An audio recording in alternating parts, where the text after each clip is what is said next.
جو اس بات کو پسند کرتے ہیں کہ وہ ایمان والوں میں بے حیائی کو فروغ دیں، جو اس بات کو پسند کرتے ہیں کہ اہل ایمان میں بے حیائی کو فروغ دیں، ان کے لیے دردناک عذاب ہے، دنیا میں بھی آخرت میں بھی۔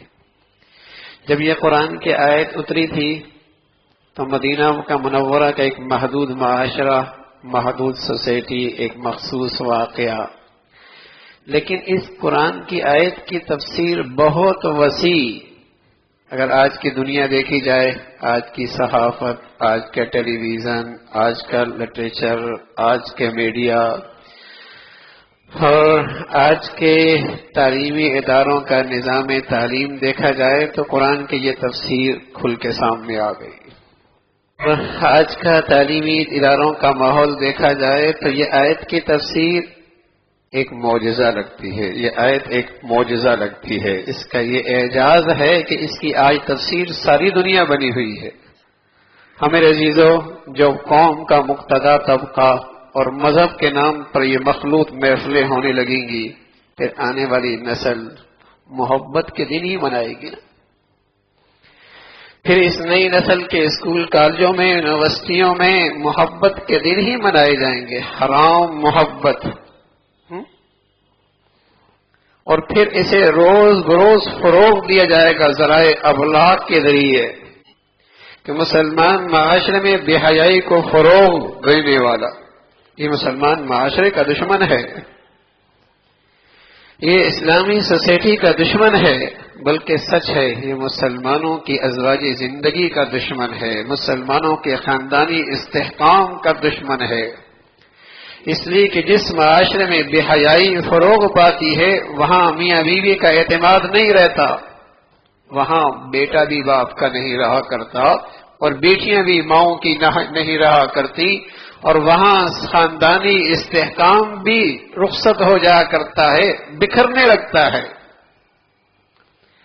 تو اگر مسلمان معاشرے سے کوئی دشمنی کرنی ہے تو پھر اس معاشرے میں بے حیائی کو فروغ دے دو۔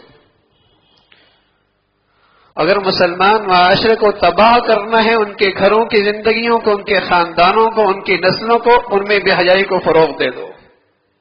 اس لیے اللہ نے ایسے لوگوں کے لیے دردناک عذاب کا اعلان کیا ہے کہ یہ اسلامی معاشرے کے دشمن ہیں، بے حیائی کو فروغ دے رہے ہیں۔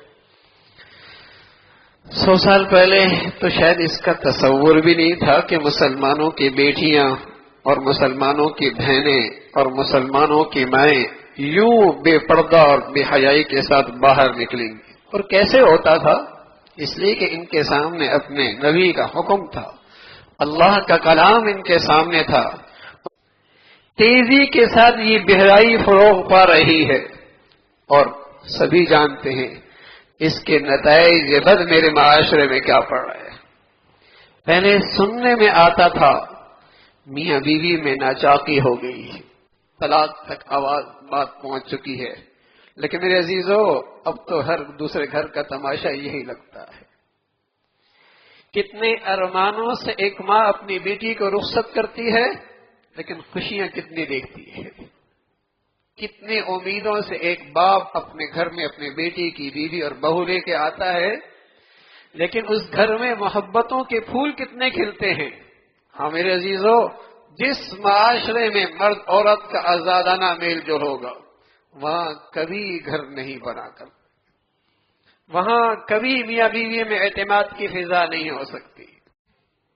پہلے کوئی اکا دکا بات آتی تھی میرے عزیزو، لیکن اب تو ہر دوسرے گھر کی کہانی یہی نظر آتی ہے۔ عدالتوں میں دیکھیے تو سوائے خلا کے اور کوئی کیسز کوئی نہیں۔ دارالفتہ میں جائیے تو ایسا لگتا ہے پوری قوم طلاق پہ آ چکی ہے۔ ہاں میرے عزیزو، جب میرے نبی کی دی ہوئی ہدایات کے مطابق زندگی نہیں گزرے گی اور بے حیائی کے اس نظام کی حوصلہ افزائی ہوگی، ہاں جب اس کی حوصلہ افزائی ہوگی اور اس کے فروغ پر کوئی رکاوٹ نہیں کہ بیٹا ہے کوئی بات نہیں، بیٹی ہے کوئی بات نہیں، یونیورسٹی نے بلایا ہے، کالج میں آج پارٹی ہے، جب بڑے اپنی سر کی آنکھوں کے سامنے یہ گندگیاں دیکھتے رہیں گے تو پھر اس کی تباہی بھی اپنے گھروں میں دیکھیں گے، پھر اس کی بربادی بھی دیکھیں گے۔ جس معاشرے میں یہ گندگی فروغ پاتی ہے وہاں گھروں کا سکون رخصت ہو جاتا ہے۔ شاید اس 100 سالہ کے اندر جتنا اس نے مادی ترقی مسلمان نے کی ہے اس کا تصور بھی نہیں ہے، لیکن جتنی بے چینی اور بے سکونی اس کے گھروں میں آئی ہے شاید اس کا بھی تصور نہیں تھا۔ ہاں، یہ ترقی اپنے ساتھ ساتھ بے حیائی بھی لے کے آئی ہے۔ یہ جس قدر دولت بڑھتی چلی گئی، جسم کا لباس اترتا چلا گیا، دوپٹہ جاتا چلا گیا، گھروں کے اندر سے بیٹیاں بہنیں بے حجابانہ انداز میں نکلنا شروع ہو گئی، جس کا کبھی تصور نہیں تھا۔ شریف گھرانوں کی مجالس بھی اب ان کے ہاں بھی مرد عورت کا الگ الگ نشستوں کا رواج ختم ہوتا چلا جاتا۔ کیوں؟ اس لیے کہ یہ بے حیائی، یہ تعلیم یافتہ ہونے کا، ماڈرن ہونے کا، روشن خیال ہونے کی بڑی علامت ہے۔ ہم کیوں پیچھے رہیں؟ ہم کیوں پیچھے رہیں؟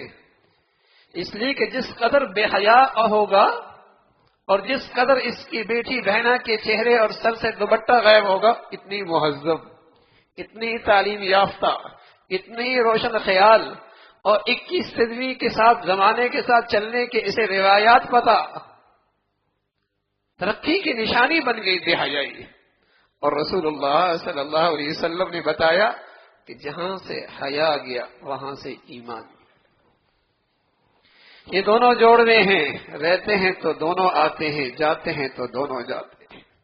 چاہے نمازی ہو، چاہے حاجی ہو، چاہے روزے دار ہو، چاہے صدقہ خیرات ہو، حیا رخصت ہو گئی، ایمان رخصت ہو گیا۔ چاہے نمازی ہو، چاہے حاجی ہو، چاہے روزے دار ہو، چاہے صدقہ خیرات کرتا ہو، حیا رخصت ہو گئی، ایمان رخصت ہو گیا۔ ایمان کوئی نہیں رہا۔ حضور علیہ الصلوۃ والسلام نے بتایا کہ چند لوگ جنت میں نہیں جائیں گے، ان میں ایک بتلایا دیوس شخص، وہ بھی جنت میں نہیں جائے گا۔ ایک متکبر، ایک بوڑھا شرابی، ہاں، ماں باپ کی ایک نافرمانی کرنے والا، اور ایک دیوس شخص۔ فرمایا دیوس کون؟ فرمایا جسے اپنے گھر کی عورت کے بارے میں یہ فکر نہ ہو کہ بیٹی، بہنا، بیوی کہاں جا رہی ہے، جسے یہ فکر نہ ہو۔ فرمایا یہ نمازی ہو، حاجی ہو، روزے دار ہو، یہ دیوس ہے، جنت میں نہیں جائے گا۔ ایمان حیا کے ساتھ ہے، بن حیا کے ایمان کوئی نہیں۔ بن حیا کے ایمان کیسا؟ تو میرے عزیزوں، مسلمان معاشرے میں بے حیائی کو فروغ دینا یہ مسلمان معاشرے سے دشمنی ہے۔ مسلمانوں کے گھرانوں سے، مسلمانوں کے خاندانوں سے، مسلمانوں کی زندگیوں سے دشمنی ہے، بڑی دشمنی ہے۔ اس لیے اللہ نے اعلان کر کے بتایا ہے کہ جو یہ چاہتے ہیں کہ صحافت کے ذریعے، رائے ابلاغ کے ذریعے، میڈیا کے ذریعے یا ان تعلیمی اداروں کے محفوظ چار دیواری کے اندر مسلمان نسل میں بے حیائی کو فروغ دیں، تو اللہ کہہ رہا ہے پھر سن لیں، ان کے لیے پھر دردناک عذاب ہے، ذلت کا عذاب، دنیا والآخرہ، دنیا آخرت میں۔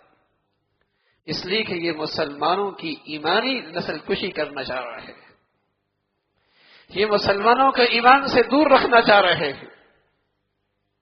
تو میرے عزیزو، ہر آنے والے دن ایک نیا بے حیائی کا نقشہ لے کے آ رہا ہے۔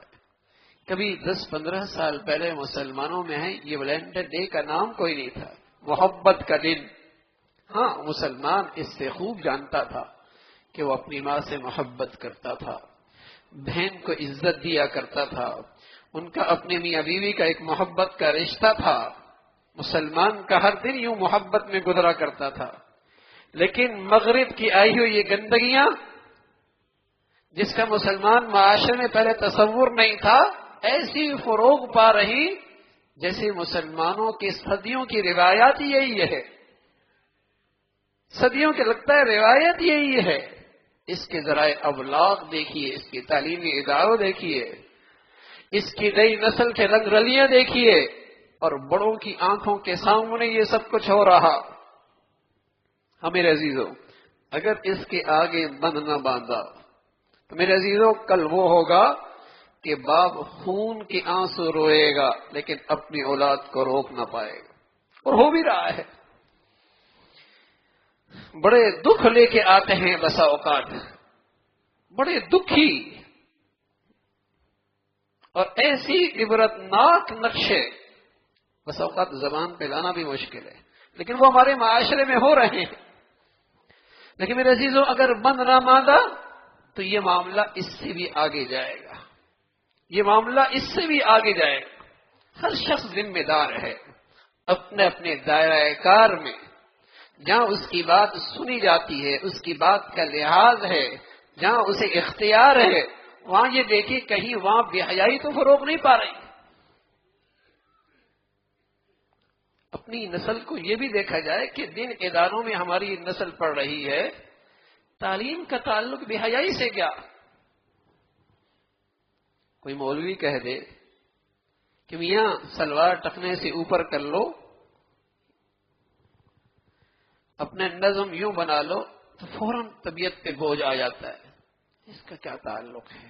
اتنی انتہا پسندی بھی نہیں ہونی چاہیے. تو یہ سبق ان تعلیمی اداروں بھی ہم دینے کے لیے جائیں نا کہ اس بے حیائی کے ساتھ ہی کیا تعلیم ہو سکتی ہے؟ کیا ہماری نسل کے لیے تعلیم کے لیے بے حیائی کا اختیار کرنا ہی ضروری ہے؟ اس کا تعلیم سے کیا تعلق ہے؟ لیکن میرے عزیزوں، جب بڑے ذمہ دار ہتھیار ڈالتے ہیں تو پھر نئی نسل کو تو دشمن اچک لیتا ہے. یہ تخریبی